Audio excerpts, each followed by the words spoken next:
მოკლედ მეგობრებო, ეს არის ჩვენი AirSync-ი და მე შევეცდები გავიარო თქვენთან ერთად თუ რატომ არის ეს ძალიან მაგარი ხელსაწყო. ამის გასაგებად ჩემი აზრით გამოვყავი ესეთი კატეგორიები, ან ცალ-ცალკე უნდა გავიაროთ სიტყვაზე time step-ი რას ნიშნავს? რო გვაქვს სამი ძირითადი ვარიანტი A time-ი, M time-ი, C time-ი. ეს არის ფაილურ სისტემა extended 4-ში, რომელსაც Linux-ი იყენებს დღეს, მაგალითად ჩვენ Linux ვინც რო ვიყენებთ, იყენებს ამ ფაილურ სისტემას. გზაში ფაილურ სისტემასაც გავივლით, ცოტათი შევეხებით, რას ნიშნავს ეს. აი აქ მიწერია, ანუ მაგალითად როგორ ინახება ინფორმაცია HDD-ზე, ну SSD-ზეც პრინციპში HDD განვიხილოთ უბრალოდ ჩვენ, როგორ ხედავს მე ამას ოპერაციული სისტემა და ну თვითონ AirSync-ი პროგრამა ამ ინფორმაციას რა სახით ხედავს. აი ჩვენთვის ნაცნობი ტერმინები inode რაც არის, ამაზე გავარკვიე თავისი ნიუანსი აქ, ანუ ჩვენ ვიცნობთ სინამდვილეში inode index მხოლოდ. ეს ბატონმა გიორგი მაგვიხსნა, მაგრამ მე პირადად რაღაც დაზეპირებული მქონდა. ამასაც ცოტა შევეხებით, მეტამონაცემებსაც ცოტათი შევეხებით. იმიტომ რომ ეს თემები სათითაოდ რომ ანუ ბოლომდე ჩავშალოთ ძალიან გართულდება და დროშის გაიზრდება ვიდეო და პრინციპში აუცილებლობაც არ არის ამ ყველაფერს. შევეცდები აი რაღაც ჩვენ რაც გვჭირდება, და შეიძლება ცოტა ოდნავ მაგაზე მეტიც ახსენო ვიდეოში. თავიდან დავიწყებ ზოგადად ისტორიას ცოტა შევეხოთ მაინც რომ ვიცოდეთ ვინ შექმნა AirSync-ი, რატომ შეიქმნა საერთოდ, ანუ რატო გახდა მის შექმნა საჭირო და დღემდე რატო ითვლება კარგ გადაწყვეტილებად. რეალური გამოყენება განვიხილოთ რამოდენიმე მცირე მაგალითები. რაც ვფიქრობ რომ ჩვენთვის შეიძლება უფრო გასაგები იყოს, იმიტომ რომ ბევრი ვარიანტის მოფიქრება შეიძლება, ანუ თუსაც შეიძლება AirSync-ის გამოყენება, ну ძირითადებს განვიხილოთ და ну უპირატესობა მაგალითად ჩვეულებრივ კოპირებასთან შედარებით სიტყვაზე CP, რომელიც მხოლოდ ლოკალურად აკოპირებს, ანუ ერთი კომპიუტერის ფარგლებში SCP-საც ვიცნობთ ჩვენ, რომელიც უკვე მას შეუძლია ანუ დისტანციურად დააკოპიროს ფაილი ერთი კომპიუტერიდან მეორეზე. და აი მაგათაც შევადარებთ, შემდეგ გავივლით აი ამ თემებს, რა არის checksum-ი, ისეთ მარტივ დონეზე, შემდეგ უკვე rolling checksum-ს შევეხებით, რომელსაც უშუალოდ იყენებს AirSync-ი. ამათ შორის სხვაობას შევეცდები, რომ გადმოვცე შედარებით მარტივი ენით.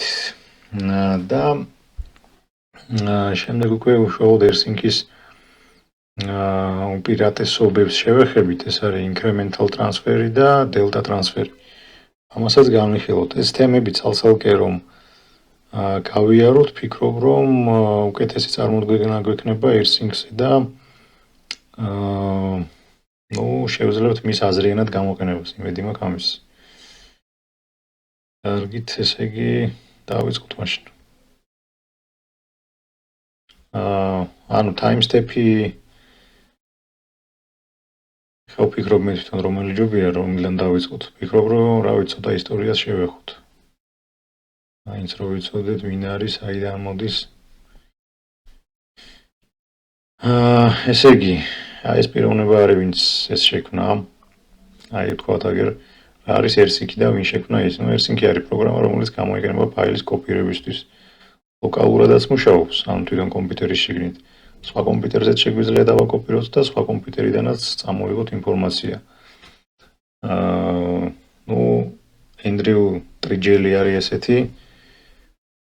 ეს Trigeli რატომღაც სამწყოაშულთან ასოცირდება ჩემთან. ჩემთვის 96 წელს შექმნა ეს ამ რამ. აი როგორც ხედავთ, 20 ასაკში. ის დღემდე რჩება დისტანციური ფაილების სინქრონიზაციისთვის. ყველაზე ელეგანტურ გადაწყვეტილებად ესე ვიტყრა ჩვენ AI. და საბოლოოდ ჩვენ 300-მდე მივალთ, როცა გავივალთ ბოლოში. ну რატომ შეიქმნა? ეხლა ძველ დროში, უკვე ძველ დროში 1990-იანებში 90-იან წლებში სიჩქარეს დაბალი იყო, ყოველგვარი რესურსით შეზღუდული იყო თვითონ კომპიუტერისაც და ქსელისაც. დიდი ფაილის გადატანა დიდი ხანი ჭირდებოდა და ძვირიც იყო. საუბარია ეს ორგანიზაციებისთვის. ძველი ინსტრუმენტები, პრინციპში პირადი გამოყენებისთვისაც მაშინ უფრო შეზღუდული იყო, ეხლა მეტად ხელმისაწვდომია და ინტერნეტი ზოგადად და უფრო დიდი სიმძლავრეებიც არის, თუმცა დღესაც კი AirSync თავის გამოყენებას პოულობს და თავის აქტუალურობას არ კარგავს.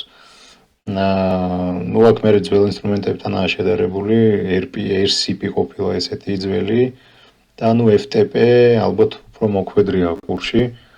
File transfer protocol, ესეც პრინციპში უკვე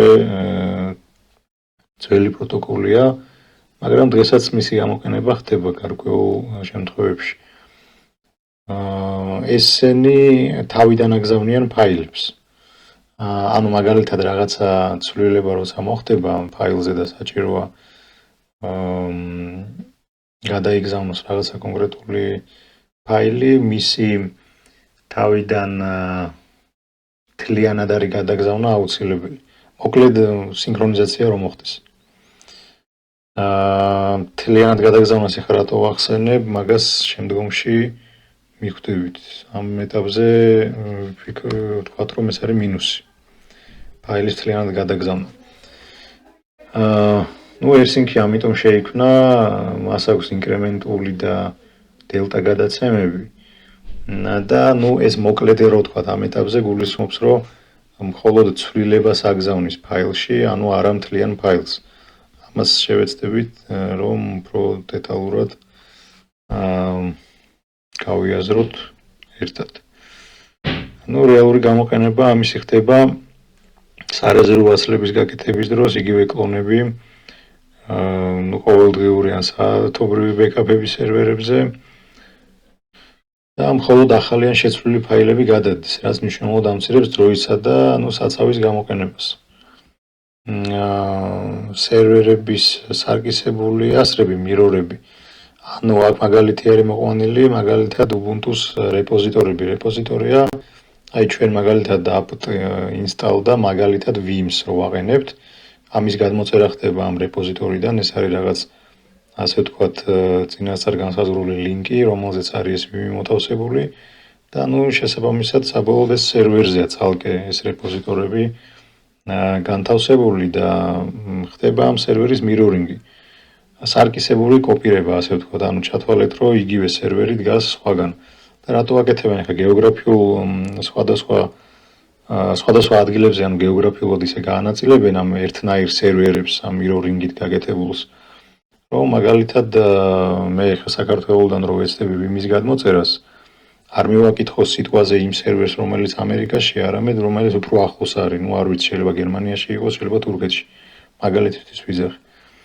და ერთ სერვერზე რო არ მოხდეს დატვირთვა და რო გადანაწილდეს. თან ამავდროულად mirroring-ის საშუალებით მაგალითად მეც იგივე Vim-ს გადმოვწერ, რასაც გადმოწერს ის ამერიკელი და ასე ვთქვათ, ეს სინქრონიზაცია გაკეთებული. და DevOps-იც თუ მოქმედრიათ კურსში, მე მგონი, შოთასაც უსაუბრია ამის შესახებ. DevOps და ადმინისტრაციაში გამოიყენება, კონფიგურაციების, სკრიპტების, ლოგების სინქრონიზაცია ხდება მრავალ სერვერზე. ამას ალბათ უფრო პრაქტიკაში რო დაგჭირდება, მაშინ შევეხებით. და კრონტაპთან ერთად გამოიყენება, კრონტაპი ზოგადად, რა ვიცი, ავტომატიზაციის ერთ-ერთი ისეთი ძირითადი საშუალება, ესე ვიტყოდი მე. და AirSync-ის უპირატესობა, რაც ერთხელ უკვე ვახსენეთ, არის ერთ-ერთი არის incremental transfer-ი, აკოპირებს იმ ფაილებს, რომლებიც სიტყვაზე შეიცვალა და დისტანციურ რეჟიმში ხდება, ასევე ამ delta transfer-ის გამოყენება, რაც აკოპირებს არა მთლიან ფაილს, არამედ იმ ფაილში გაკეთებულ მხოლოდ ცვლილებას. ეს ესეთი ზოგადი ინფორმაცია, თქვათ, რომ ეს ისტორიის ნაწილი ჩავიარეთ, მოდი ახლა ცოტა შევეხოთ timestamp-ების ამბავს. განვიხილოთ ეს ამ დოკის დახმარებით. მარცხნივ ხედავთ Linux Mint-ში, ანუ გრაფიკული გარემოს მეშვეობით ფაილზე მარჯვენა ღილაკი დავეკლიკე და properties მონაცემები გამოვიტანე. აქ არის ეს time, ანუ როდის მოხდა წვდომა, created, ანუ შექმნის თარიღი და მოდიფიკაციის თარიღი. აი ეგ უკეთესად ჩანს stat ბრძანებით იგივე გავაკეთე ამ once am ფაილზე, ეს უბრალოდ მაგალითისთვის არის აღებული. და აგერ ჩანს access time, მოდიფიკაციის time, m time, a time და c time. ნუ დამატებით beers time-იც აქვს. ეს თანამედროვე Linux დისტრიბუტივებში დაამატეს. უბრალოდ ძირითადი არის აი ეს სამი პირველი. და პრინციპში AirSync-ისთვის ჩვენ როგორც თუ არ ვწდები, მხოლოდ modify გვაინტერესებს, უბრალოდ მაინც გადავირბინოთ ესენი, რომ წარმოდგენა გქონდეს. ესე იგი, აქ ფაილურ სისტემაში ext4-ში, რომელსაც დღეს ვიყენებთ, როგორც თქვით, არსებობს სამი ძირითადი ეს დროის ნიშნული. ნუ სტატის მეშვეობით შეგვიძლია ვნახოთ. A time არის access time წვდომის დრო, m time modify time შინაარსის შეცვლის დრო, c time change time სტატუსის შეცვლის დრო. ნუ beers time-საც შეგვიძლია ცოტა შევეხოთ. A time-დან დავიწყოთ.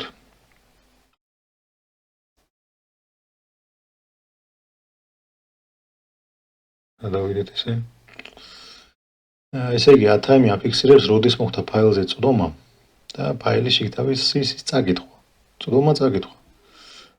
იცვლება, როდესაც პროგრამა ხსნის და კითხულობს ფაილის შიგთავს. მაგალითად, ფაილი 1.txt გვაქვს ესეთნაირი ატესტო, უბრალოდ ამ ფაილის A time განახლდება თუ გახსნით მას cat-ით, less-ით, head-ით და ასე შემდეგ. რაიმე ისეთი ფაილით, რომელიც რაიმე ისეთი პროგრამით, რომელიც ფაილის ამ შიგთავსთან მუშაობს.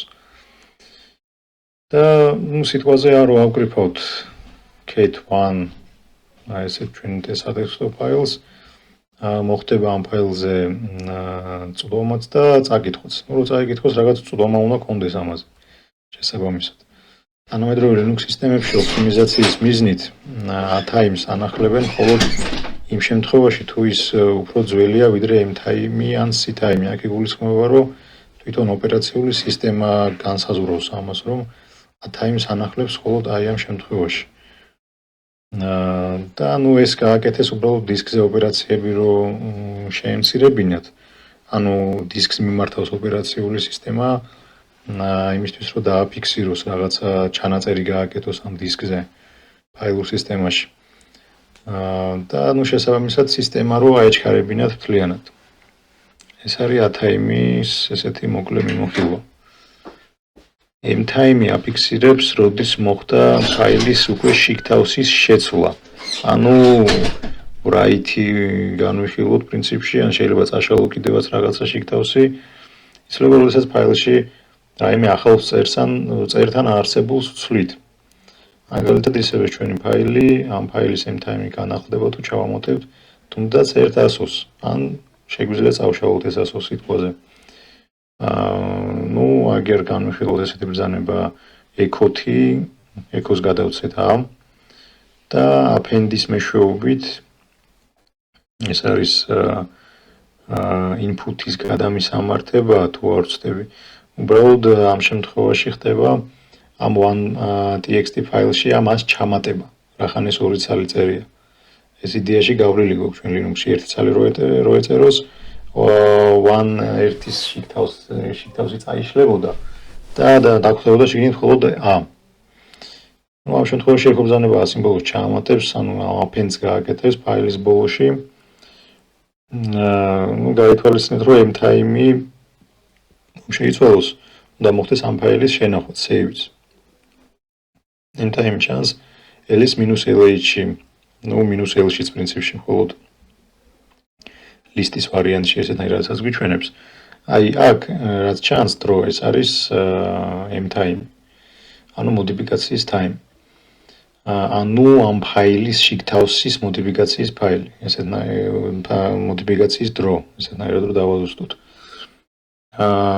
ის გამოიყენება პროგრამების უმეტესობის მიერ, ანუ ამ მოდიფიკაციის time-ი აინტერესებთ რაღაც გარკვეულ პროგრამებს.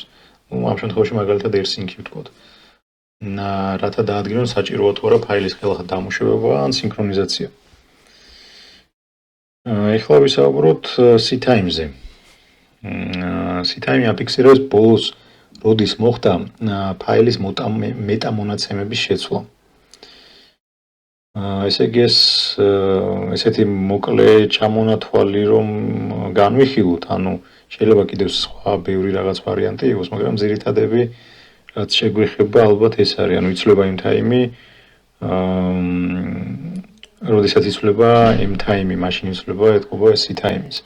როდესაც იცვლება ფაილის ნებართვები, მაგალითად, ანუ ჩმოდით რომ შევცვალოთ ჩვენ სიტყვაზე რაღაც რა ვიცი 7757777 დავაყენოთ მაგალითისთვის, მაშინაც იცვლება როდესაც იცვლება ფაილის ფლობელი ან ჯგუფი ჩოუნით ან grp-ით. როდესაც იცვლება ფაილის სახელი move-ით, მაგალითად. touch ბრძანებით ვცვლით მხოლოდ a-times და m-times. ანუ სისტემამ უნდა იცოდეს, როდის მოხდა ფაილზე C-Time-ის ცვლილება. ეს კრიტიკულია სარეზერვო ასლებისა და აუდიტისთვის. ისე რადგან Linux-ში ყველაფერი შეიძლება შეიცვალოს, ზოგადად არსებობს მისი შეცვლის გზებიც, რა თქმა უნდა, მაგრამ როგორც ასეთი ეს სტანდარტულად სისტემამ და რაღაც გარკვეულმა მექანიზმებმა სისტემის უნდა იცოდნენ, როდის მოხდა ამ ფაილზე ეს მოქმედებები. მინიმუმ ეს მოქმედებები არის კიდევ სხვა უფრო დიდი ჩამონათვალი. და Beers Time-საც შევეხოთ, აფიქსირებს ფაილის შექმნის რეალურ დროს, ანუ როდის შეიქმნა უშუალოდ ეს ფაილი. ეს არის შედარებით ახალი ფუნქცია ძველ ფაილურ სისტემებს, მაგალითად ext2-ს და 3-ს Linux-ის ადრეულ ვერსიებს არ ჰქონდათ ამის სტანდარტული მხარდაჭერა. თანამედროვე ფაილური სისტემები, როგორიცაა ext4, btrfs, xfs, ინახავენ ამ ინფორმაციას და სტატ ბრძანება აჩვენებს მას. ეს არის ყველაზე მუდმივი ნიშნული, რომელიც ფაილის სიცოცხლის მანძილზე არ იცვლება. მაგრამ ისე და ისევ რახან Linux-ზე გვაქვს, Linux-თან გვაქვს შეხება, თუ ძალიან მოვინდომეთ, ეს ყველაფერი შესაძლებელია. უბრალოდ ამ ვიდეოს ფარგლებში არ განვიხილავთ ამ გზებს, იმიტომ რომ აქცენტი მაინც ersync-ზე გავაკეთოთ. კარგი, მოდით გადავხედოთ ახლა რა შეიძლება ამის შემდეგ რომ განვიხილოთ ჩვენ.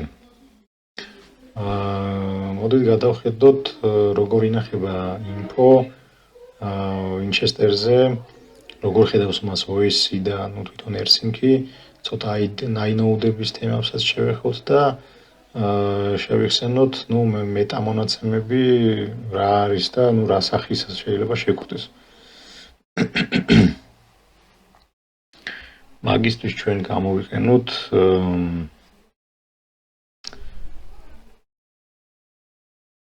დავიწყოთ მოდით ამით.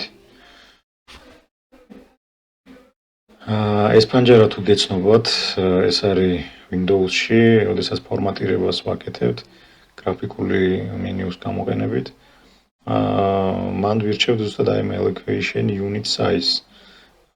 ეხლა განვიხილოთ ამას, ჩავყვეთ ამ თემას. ფაილური სისტემა არის საშუალება, რითაც HDD-ზე, SSD-ზე, USB flash-ზე და ასე შემდეგ ინფორმაციის ჩაწერა და მართვა არის შესაძლებელი. სანამ ამათ გამოყენებას დავიწყებთ, როდესაც პირველად მაგალითად მაღაზიაში ვიყიდეთ ეს მოწყობილობა და ჯერ არ არის გამოყენებული, პირველ რიგში ის უნდა დავაფორმატოთ. ფორმატირების დროს ხდება მითითება თუ რა ზომის იქნება ბლოკი, რომელზეც მომავალში ჩაიწერება ინფორმაცია.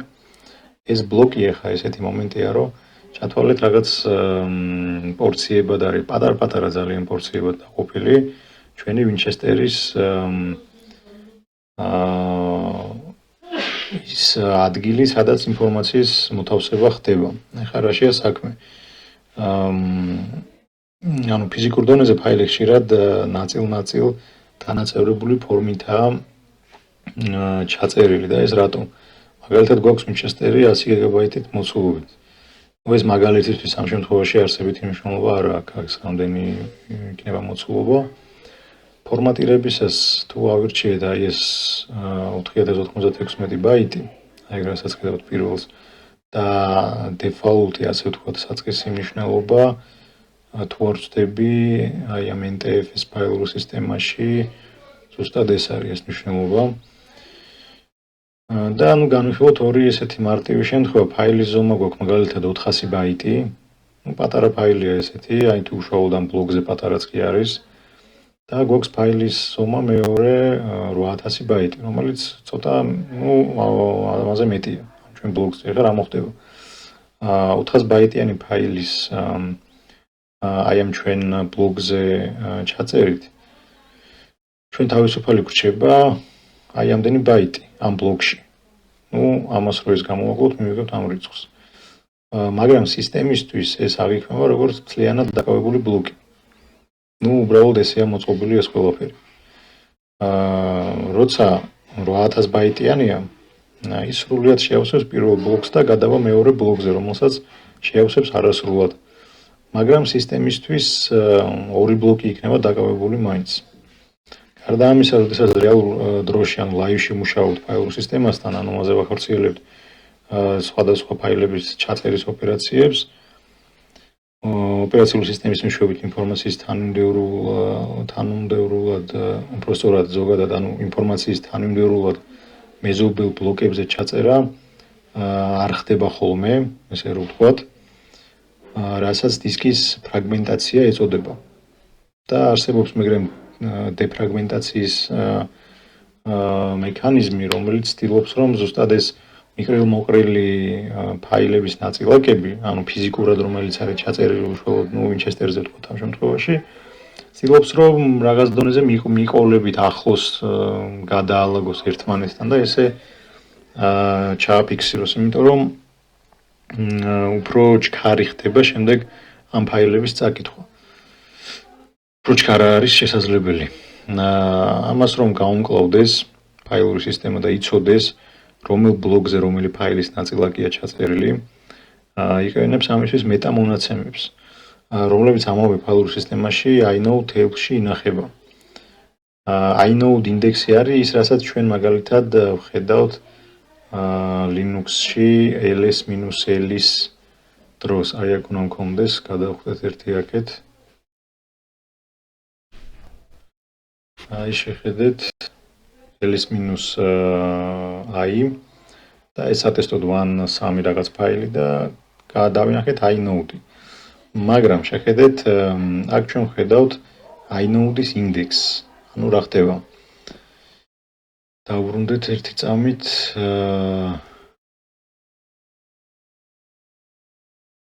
აი აქ გვაქვს ესე იგი inode ინდექსი და გვაქვს inode table. inode table-ში არის ყველა ფაილის შესახებ რაღაცა მეტამონაცემი. მეტამონაცემებს ცოტა მოგვიანებით გავივლით რა არის ესენი. და უშუალოდ აი ეს inode მიუთითებს აი იმ დიდ ასე ვთქვათ inode table-ში კონკრეტულად აი ამ ფაილის მეტამონაცემებზე. ესეთი მომენტი არის. ეს მეტამონაცემები რა არის ხა? inode-ის ნომერი მაგალითად, permission-ები, წვდომები, owner-ი, ჯგუფი, a-time-ი, რომელიც განვიხილეთ, m-time-ი, c-time-ი, ფაილის ტიპი, ფაილის ზომა. გარდა ამისა, ეს ფაილი სად არის ფიზიკურად ჩაწერილი, რომელ ბლოკებზე. აი აქ რაც ვახსენეთ ჩვენ, რო ვთქვით, რომ აი ამ 4096 ბაიტიან ბლოკებად იყოფა, მეთქი ფიზიკურად ეს რაღაც სივრცე, სადაც ინფორმაცია იწერება, ფიზიკურ დონეზე გამემეორება მას. აი მაგაზე ინფორმაციაც აქ ინახება. გარდა ამისა, ეს მეტამონაცემების რო დიდი ჩამონათვალიც არის, უბრალოდ აქ რაღაც ისეთი საბაზისო ჩამოვწერე, რასაც ალბათ უფრო ხშირად შევხვდებით საწყის ეტაპზე ყოველ შემთხვევაში. და ჩავთვალოთ, რომ ეს არის ფაილის მეტამონაცემები. ფიქრობ, რომ შევხედოთ ერთი ამ ჩვენს სამოქმედო გეგმას. რაღაც დონეზე ეს ინფორმაციაც მგონი გავიარეთ. მოდით ახლა ცოტათი შევეხოთ checksums, ანუ ზოგადად რა არის checksum-ი. ვთქვათ, რომ მაგალითად არ არსებობს ეს checksum-ი.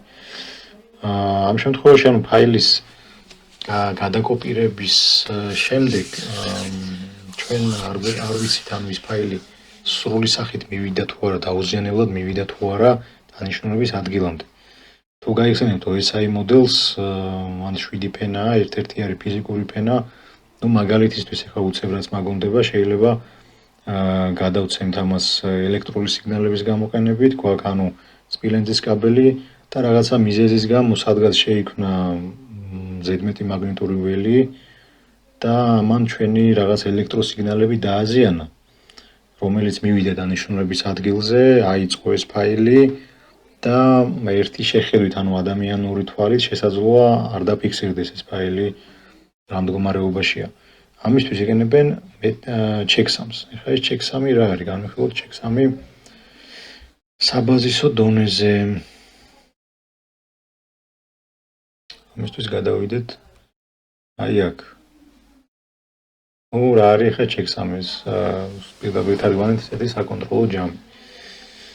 checksum არის მცირე ზომის მონაცემთა ნაკრები, ციფრები ან ასოები, რომელიც გამოითვლება უფრო დიდი მონაცემიდან. მოკლედ მუშაობს ესეთნაირად, რომ არის ვითომ რაღაც უნიკალური იდენტიფიკატორი კონკრეტული ფაილის, როგორც ადამიანს მაგალითად ყველას თავთავისი თითის ანაბეჭდია. თუ ფაილი ოდნავ მაინც შეიცვალა, საუბარია იმ გადაცემის შედეგად მაგალითად, რომ ავიღოთ checksum-იც იცვლება. თუ ორი ფაილის checksum-ი ერთმანეთს ემთხვევა, ძალიან დიდი ალბათობით ეს ფაილი იდენტურია. თუ არ დაემთხვევა, შესაბამისად რაღაცა ცვლილება მოხდა და ჩვენ რაც გავაგზავნით, ის არ მივიდა დანიშნულების წერტილამდე, რაც ზოგადად ამ ჩვენი კომპიუტერულ სისტემებში ძალიან მნიშვნელოვანია და კრიტიკული შესაძლოა პრობლემები გამოიწვიოს ფაილის გზაში დაზიანებამ. checksum-ის გამოთვლის უმარტივესი ალგორითმები არსებობს. კი არა და უამრავი ალგორითმი არსებობს. CRC-32, აი ცალკე CRC თუ გახსოვთ, გამოიყენება ფრეიმის ბოლოში, ანუ ეს ცოტა ქსელს რო შევეხოთ, ერთადერთია ფრეიმი, რომელიც ჰედერსაც ამატებს და ტრეილერსაც, თავსარცაც და ბოლოსარცაც. ბოლოსარში ზუსტად აი CRC ჩანაწერი ინახება მაგ კონკრეტული ფრეიმისთვის, რომ მოხდეს ანუ დანიშნულების წერტილზე ფრეიმის გადამოწმება, დაზიანდა თუ არა ფრეიმი. ნუ არის კიდე MD5, SHA-256, ეს დღესდღეობით თუ არ ვწდები გამოიყენება ხშირად და ასე შემდეგ არის კიდევ ბევრი სხვა ვარიანტი. ეხლა მარტივი ვარიანტი რომ განვიხილოთ checksum-ის, რომელსაც ძალიან ძველად იყენებდნენ კიდევაც. ნუ მაგალითად გვაქვს რაღაცა აი ეს მონაცემი უბრალოდ ამ იმდევრობა ამ რიცხვების. უმარტივესი checksum-ი უბრალოდ ანუ შევკრიბავთ ამ რიცხვებს და მივიღებთ 50 ჯამი. და ჩავთვალოთ რომ ეს არის ამათვის checksum-ი. თუ მონაცემები შეიცვალა, მაგალითად, ნუ აპოცის ნაცვლად 21 ჩავწერეთ და ასე შემდეგ, ნუ ჯამიც იცვლება. და იდეაში ამით მივხვდებით, რომ ეს ფაილები არის სხვადასხვა. მაგრამ ამ მეთოდს ეს მინუსი აქვს, რომ თუ მონაცემები შეიცვალა, მაგრამ ჯამი იგივეა. ნუ რაღაც რიცხვები შევცვალეთ, მაგრამ ჯამი საბოლოოდ იგივე მოხდა, ეს უკვე პრობლემას წარმოადგენს, იმიტომ რომ სისტემას ეგონება, რომ ვითომ ეს ერთი და იგივე ფაილია არა და შიგთავსის მიხედვით სინამდვილეში სხვადასხვა რამეა. ამიტომ რეალურ სისტემაში დღესდღეობით უფრო რთული, ბევრად რთული ალგორითმები გამოიყენება, რომლებიც კომპლექსურ მათემატიკურ ოპერაციებს იყენებენ, ანუ ამრავლებენ ყოფენ და ასე შემდეგ, მე დეტალურად არ ჩავძიებულ ამ თემას. იმისთვის რომ ანუ ერთი ბიტის ცვლილებაც კი დააფიქსირონ. ერთი ბიტი კიდე მოგახსენებთ ყველაზე უმცირესი ნაწილაკია კომპიუტერულ სისტემაში ინფორმაციის. ანუ ესეთი რამეა, რომ checksum-ი გამოითვლება მაგ გამგზავნის მიერ და ფაილი და თვითონ ეს checksum-ი იგზავნება ერთად. შემდეგ იქ სერვერი როცა მიიღებს ამ ფაილს, ის თვითონ გამოთვლის ცალკე კიდე checksum-ს და თუ იმ გამგზავნის checksum-ი და თავის checksum-ი დაემთხვა, ჩაითვლება, რომ ესე იგი ფაილი სრულად მივიდა.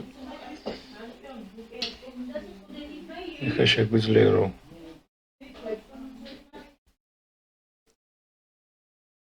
როდის მოიფიქრეს ეს checksum-ი. ეს მოიფიქრეს მოკლედ ძალიან ძველად 1950-იანებში.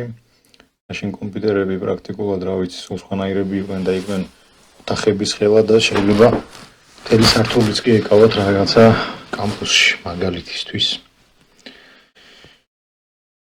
და შემდეგ უკვე უფრო რთული და საიმედო ალგორითმები, როგორიცაა CRC, რომელიც ვახსენეთ ფრეიმთან დაკავშირებით 1960-იანებში შეიქმნა. რასარგებლობა მოაქვს პრინციპში ამაზე ვისაუბრეთ, რომ ფაილთან ერთად იგზავნება, შემდეგ სერვერი, შეიძლება უბრალოდ მიმღები კომპიუტერი იყოს, გამოთვლის ხელახლა checksums და ამ გამომგზავნის checksums-ა და თავის checksums შეადარებს. თუ დაემთხვა ხო კარგი, თუ არა და ფაილის თავიდან გადაგზავნა იქნება საჭირო მთლიანად. ეხლა რა შვება ეს AirSync ესე მოკლედ ამ ეტაპზე რომ მიმოვიხილოთ. AirSync-ის შემთხვევაში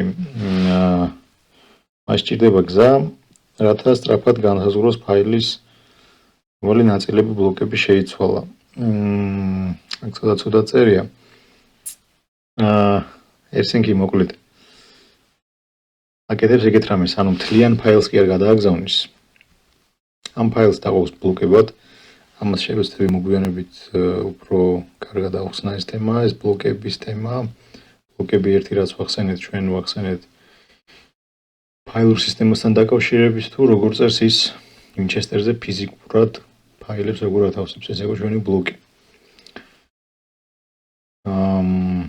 და ამ ფაილში ცვლილებას, მარტივად რომ თქვოთ, ესე იგი მაგალითად გვაქვს ტექსტი, აი გავგრიფოთ, ფაილში გვიწერია რა არის AirSync და წერტილი. და მაგალითად ეს ფაილი გავაგზავნეთ.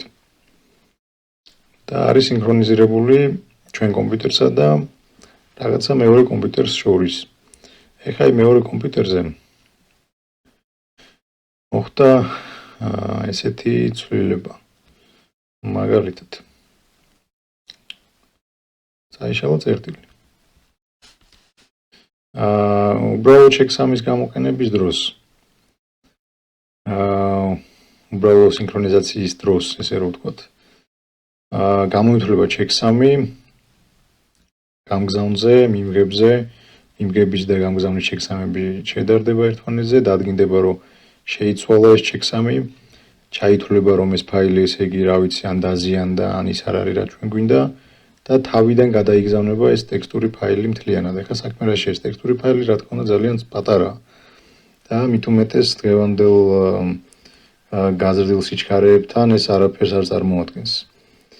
მაგრამ, როდესაც საუბარია ძალიან დიდი ზომის და ბევრ ფაილზე, შეიძლება იყოს ეს ტერაბაიტობით ინფორმაცია, მანდ უკვე Excel-ზე საკმაოდ დიდი დატვირთვა წარმოიქმნება, როდესაც ეს შეცვლილი ფაილების თავიდან, ყოველი ფაილის თავიდან გადაგზავნა იქნება საჭირო.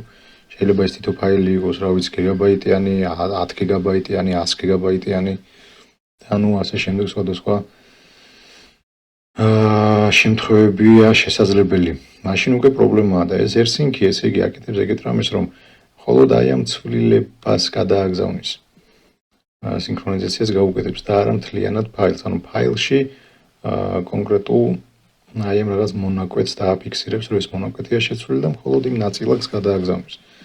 შედეგად ხდება სინქრონიზაცია, ღებულობთ სწრაფ სინქრონიზაციას, Excel-ზეც ნაკლები დატვირთვა არის და Winchester-ის ზომაც Winchester-ზე ადგილის გვეზოგება. კარგი. მოკლედ რა შეიძლება რომ დავამატოთ, ახლა შევხედოთ. მივედით ახლა ჩვენ rolling checksum-მამდე. rolling checksum-ი არის ძალიან საინტერესო რამ. რასაც იქნებს AirSync-ი, აი ბოლოს რაც ვთქვით, იმისთვის რომ დააფიქსიროს კონკრეტული პატარა ცვლილება ამ ერთ ფაილში, მაგალითად ამ shittel-ში ფაილის. ასე იგი როგორ მოქმედებს ახლა ეს rolling check 3. განვიხილოთ ეს. ერთი რამ გამორჩა, მინდოდა მეხსენებინა აი ფაილურ სისტემასთან დაკავშირებით, ანუ ჩვენ ვთქვით აქ რომ ესე იგი ფიზიკურ დონეზე აი რაღაც ბლოკებში წინასწარ ფორმატირების დროს განსაზღვრულ წინასწარ ბლოკებში იწერება ინფორმაცია და შეიძლება ეს ქაოტურად ჩაიწეროს, ანუ არ იყოს მიყოლებით ეს წარმოდგენილი ჩვენი ინფორმაცია.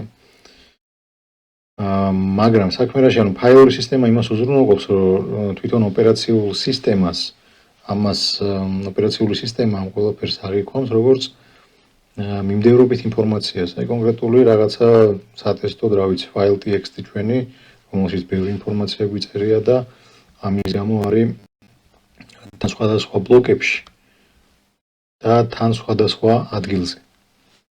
მაგრამ როდესაც ოპერაციული სისტემა ამ ფაილთან დაიწყებს მუშაობას, მისთვის ეს ფაილი ჩანს როგორც ერთი მიმდევრობითი მონაცემთა ნაკადი. და არა რაღაც მიკრომოყრილი ნაწილაკების რაღაცა გროვა. შესაბამისად ოპერაციულ სისტემის შიგნით მუშაობს ეს ამ შემთხვევაში ჩვენი AirSync და AirSync-საც ეს ინფორმაცია ესეთნაირად, დალაგებული მიმდევრობითი ბაიტების სახით მიეწოდება. ეხლა ეს რატო ვახსენე, განვიხილოთ. ესე იგი მეგობრებო, rolling check 3 გავიგეთ რომ rolling check 3 იყენებს rolling check 3-ს იყენებს delta transfer-ი. ეხლა როგორ მოქმედებს ეს delta transfer-ი? ძალიან საინტერესო რამეა. ავიღოთ paint-ი მაგალითად. ავიღოთ PC 1 და PC 2.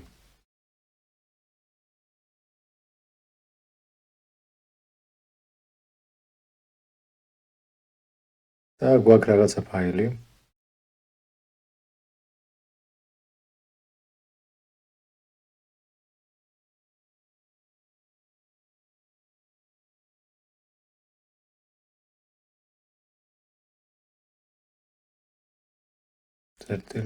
test.txt.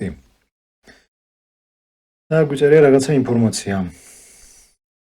გადაიგზავნა ეს ფაილი PC2-ზე.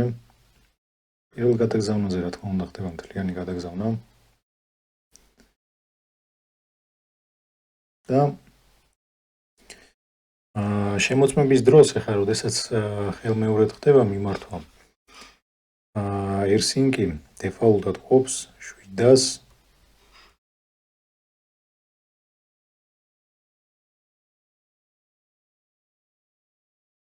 ბაიტიან ბლოკებად. ნაკუწებად, ასე ვთქვათ, ამ ინფორმაციას. მაგალითად, ვთქვათ, ეს არის 700 ბაიტიანი ბლოკი პირველი, მეორე დავნუმეროთ, მაგალითად, ეს არის პირველი ბლოკი, ეს არის მეორე, მესამე და მეოთხე. აქეთაც შესაბამისად დაღობს ამათ 700 ბაიტიან ბლოკებად. პირველი, მეორე, მესამე, მეოთხე, მეხუთე. შეიძლება ცვლილების გამო მეხუთე დაემატა. ჯერ განვიხილოთ ვარიანტი, როდესაც მაგალითად მეხუთე ბლოკი საერთოდ არ გვაქვს. აქეთაც მითომ არის 4 ბლოკი. 4 ბლოკი აქეთაც. ეხლა რას იზამს? ანუ აი ამ თითოეული ბლოკებისთვის გამოიწვლის ეს checksums. აქ და აქ. და შეადარებს ამას და ამას. თუ რომელიმე შეიცვალა, დააფიქსე რომ მაგალითად ამ მეოთხე ბლოკში რაღაცა სხვა ინფორმაცია ჩაიწერა. აიგებს ამ PC1-დან მხოლოდ ამ მეოთხე ბლოკს და გადააგზავნის მხოლოდ მეოთხე ბლოკს და არა მთლიან ფაილს. ეს იძლევა საბოლოო ჯამში ტრაფიკის ეკონომიას, ანუ ქსელზე არის ნაკლები დატვირთვა რა, უფრო პატარა მონაცემის ნაწილაკი იგზავნება და არა ეს ფაილი. შეიძლება ეს ფაილი იყოს 10 გიგაბაიტი მაგალითად. ეხლა უბრალოდ რაღაც პატარა TXT ფაილს განვიხილოთ. მეხუთეც თუ დაემატება, ნახავს რომ ეს სრულიად ახალი რამეა. და იმ შემთხვევაში თუ მაგალითად აქედან იქით იგზავნება ფაილი და ამატებს აქაც ამ მეხუთეს. გააჩნია სინქრონიზაცია გამემართულები გვაქვს ჩვენ მოწყობილი.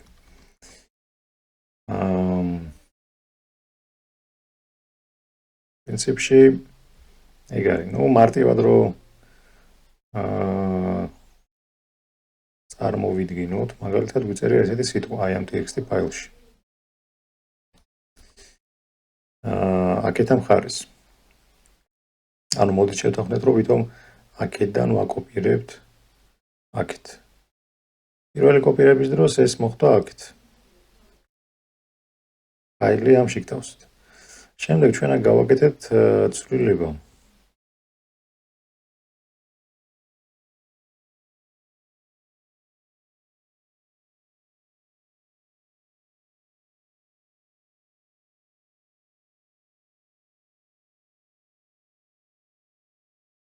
მაგალითად ესეთი. აიგებს ახლა ეს წარმოსახვიდად წარმოვიდგინოთ, რომ ვითომ ეს ერთი ბლოკად დაყო, მეორე ბლოკად გააკეთეს ესეთნაირად.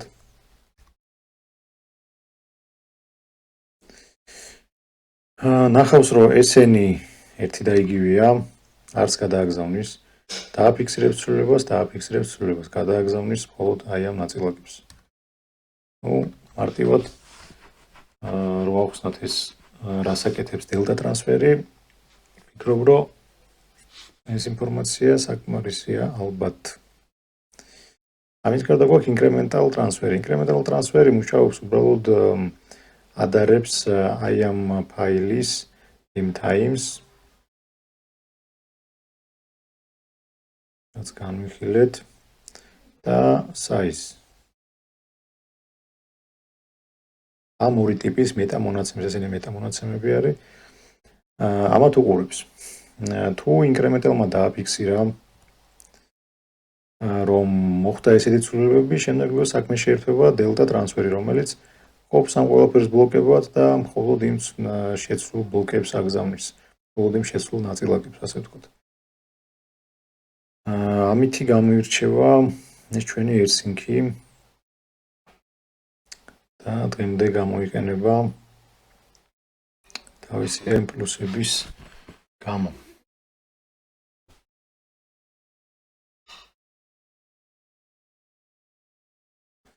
კატესტვის მიზნით პრაქტიკაში შეიძლება შედარება, ანუ სიტყვაზე SCP-ის მეშვეობით დავაკოპიროთ ფაილი, SCP-ის მეშვეობით და ასევე AirSync-ის მეშვეობით. შეგვიძლია ვნახოთ რა დროში დაკოპირდება რაღაც გარკვეული ზომის ფაილი. შემდეგ შევცვალოთ ეს ფაილი დანიშნულების ადგილზე და უბრალოდ წყაროში, იმიტომ რომ წყაროდან ხდება ხელახალი კოპირება.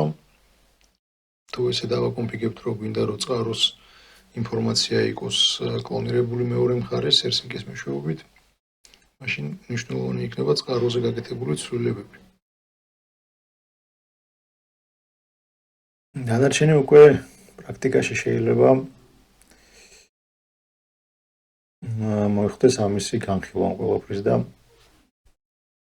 უკეთ ალბათ გააზრება. თეორიული მხრივ პრინციპში სულ ეს იყო.